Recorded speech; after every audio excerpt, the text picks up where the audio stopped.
Hello Internet, Zach here, and welcome back to Collecting the Elements. In this episode, I'm going to be collecting element number 18, Argon. As one of the noble gases, it's a colorless, odorless, tasteless, non-flammable, non-reactive gas. That's how it gets its name, from the Greek argos, meaning lazy, because it's, well, lazy chemically. It doesn't really react with much of anything.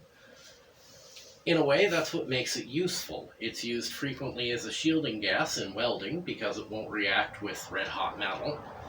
It's also used as a preservative to displace oxygen in food storage containers to prevent the oxygen from spoiling the food. It's also used in fluorescent lighting. These tubes here are filled with a mixture of argon gas and mercury vapor, which when excited with a high voltage emits ultraviolet light, which excites the phosphors lining the inside of the tube, which then re-emit the light as visible light to light up the room.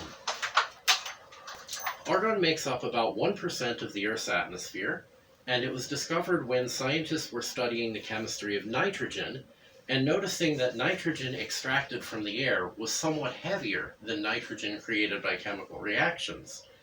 Eventually they deduced, oh, there's another gas coming along for the ride when we extract the nitrogen from the air. And that was the very non-reactive argon. Anyway, I'm going to be getting my argon from a wine preservation system. It displaces the air out of the wine bottle and replaces it with argon to prevent the wine from spoiling. I didn't bother getting the whole system, I just got the refill canisters. So let me show you how I made my sample of argon. Here I have my setup for attempting to extract argon from one of these Coravin argon capsules.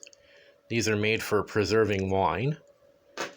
So it's a steel cylinder with a little foil cap here, and when I puncture that, that'll let the argon out. So what I have over here on this side of the vacuum rig is a balloon to capture the argon, a T-fitting so I can evacuate this before releasing the argon to avoid contamination, and this end with a thick rubber tube that I can attach to the argon tank. And in order to pierce the foil, I have this little push pin here. Anyway, I filed two little gaps in this push pin here to let the gas go past it, and hopefully avoid launching this push pin at ludicrous speed across the workshop. So now I'm going to attach the cylinder to the tubing, and in a few moments I'm going to pull a vacuum and try to get the argon into this balloon. Let's rotate this so the balloon's facing up. And over here I have the usual setup of pre-stretched ampoule, aluminum foil electrode connected to the high voltage power supply, and that'll let me know when I have the right amount of argon in here. Alright, so I'm going to start up the pump and start pulling a vacuum. So first I'm evacuating the ampoule, then I'm going to start evacuating the section over here with the balloon.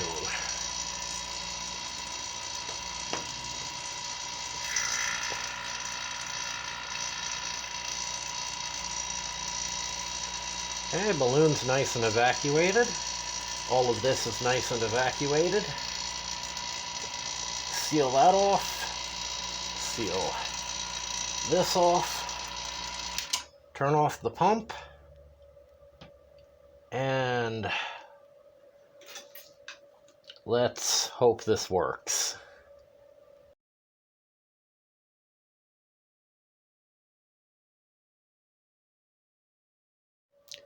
Okay, I've modified the setup a bit. I now have this style of push pin poked through the side of the plastic tube, and hopefully that'll actually let me break the seal and let the argon out of here.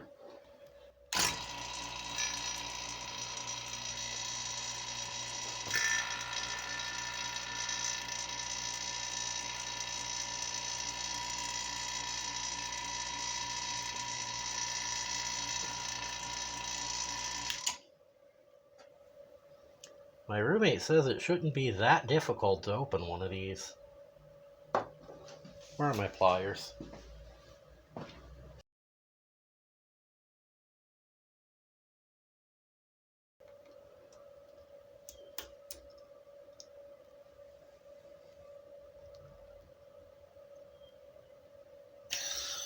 There it goes.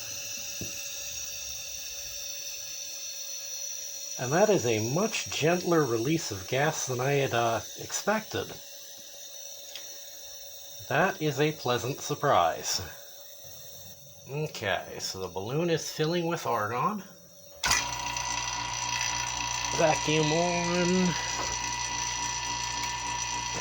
High voltage on. Come on, high voltage. Ooh. There we go, high voltage is on. It's the normal glow of air right there. Close that off. Let some argon in.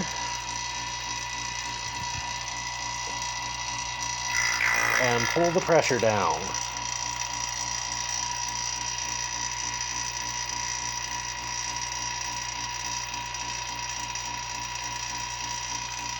Definitely glowing better. Let me turn the room lights off.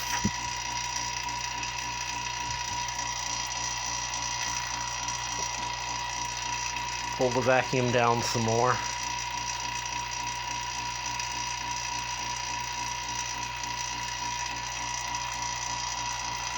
Put in another charge of argon.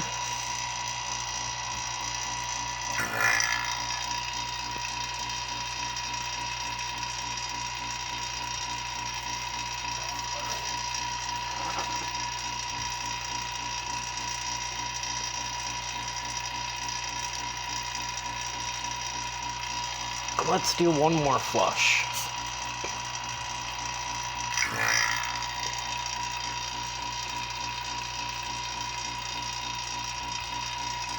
See if I can block out some of the stray light. So there's argon. Looks pretty similar to helium, actually. Disconnect that and drop the high voltage. And let's seal this off. This is the tricky part, of course, sealing an ampoule and having it look good on camera.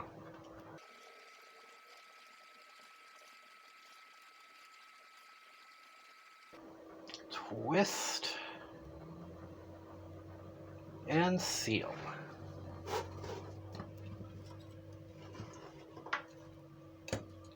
Okay, it didn't lose vacuum on that end.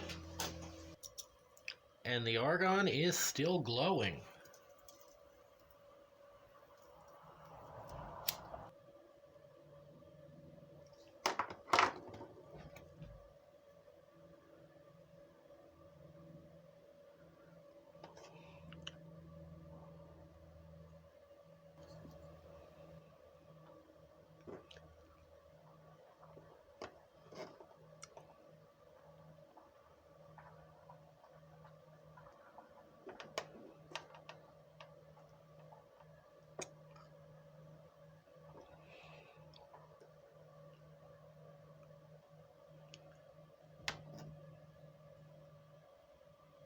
It looks better with high voltage, doesn't it? Otherwise, a glass ampoule full of argon just looks like an empty glass ampoule.